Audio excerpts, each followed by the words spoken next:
अरे नमाज तो शांतिपूर्ण भी होनी चाहिए। नमाज के अंदर कोई कुछ गलत नहीं होता, हमेशा नमाज को सुकून के साथ ही पढ़ा जाता है। लेकिन ये पुलिस प्रशासन की अपनी सोच है, क्यों इतनी लंबी ये तैयारी की गई है।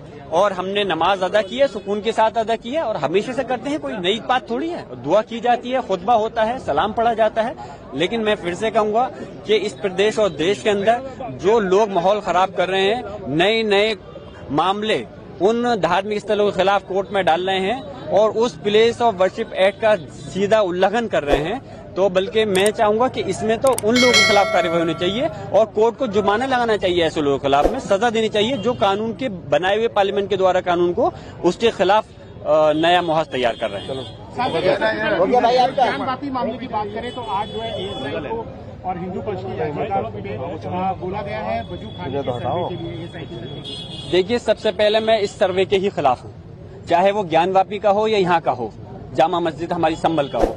हमारा प्लेस ऑफ वर्शिप एक्ट 1991 में जो पार्लियामेंट ने बनाया था, उसके अंदर सिर्फ बाबरी मस्जिद को छोड़ करके बाकी सारे धार्मिक स्थलों पर लागू होता है। किसी भी धर्म के स्थलों कि अगर वो 15 अगस्त 1947 से पहले से बने हुए हैं तो वो उनके साथ में किसी प्रकार का खिलवाड़ नहीं किया जाएगा। उनके ऊपर कोई पेंडिंग केस भी है तो उनको बंद कर दिया जाएगा।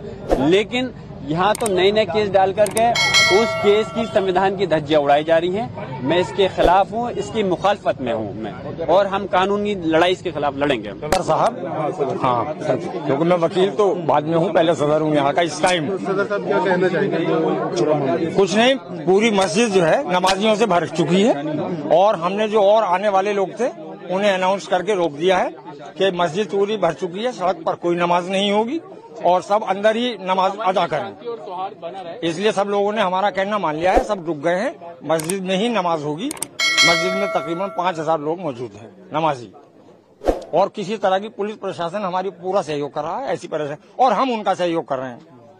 ऐसी बात नहीं, कोई अप्रिय घटना की कहीं से कोई भी संभावना नहीं है। मैं अपनी बात आपके सामने जरूर रखूंगा और अपनी बात को इस शेर के साथ रखना चाहता हूँ कि वफूरे गम से दो आंसू बहाएं तो बगावत है, और सितंगारे जहां को भूल जाएं तो बगावत है। समझ नहीं आता छेड़ें तो दास्ता कैसे, हंसाएं तो बगावत है और रुलाएं तो बगावत है। आज मैं जामा मस्जिद के अंदर, जो कि हमारी मस्जिद है, अल्लाह का घर है और अब से नहीं कई सौ साल से ये मस्जिद तामीर है।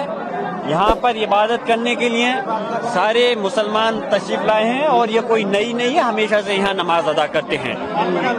मेरी मीटिंग थी कल वहाँ पर दिल्ली के अंदर और आज भी थी, लेकिन मैंने कल अपनी एजुकेशन कमेटी की मीटिंग अटेंड कर करके आज मैं नमाज के लिए हाजिर हुआ हूँ। मुझे मालूम चला कि पुलिस प्रशासन ने यहाँ बहुत तैयारी कर रखी है। पता नहीं तैयारी ये इतनी क्यों लगा रखी पुलिस फोर्स। यहाँ कोई जंग तो होने नहीं जा रही, यहाँ सिर्फ नमाज पढ़ने के लिए लोग आए हैं। और जैसा कि अभी 3 दिन पहले जो वाकया हमारे सामने आया, निहायत ही अफसोसजनक है।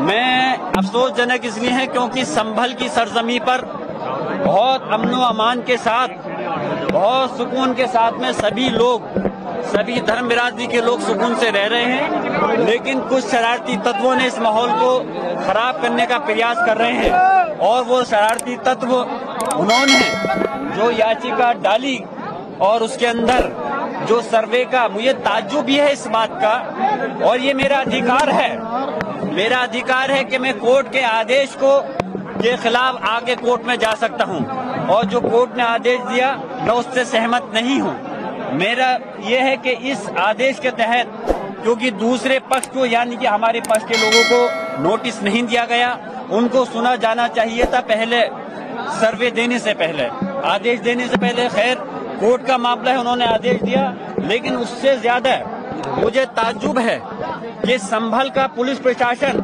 इस उत्तर प्रदेश की हुकूमत के अधिकारी, पता नहीं ऐसा क्या हो रहा था कि आदेश उधर हो रहा है कोर्ट का और 1-2 घंटे के बाद में यहाँ पे सर्वे कराने के लिए लिया है। इतनी जल्दी कौन सी थी, क्या मजबूरी थी उनके सामने जो इतनी जल्दी सर्वे कराने के लिए लाए।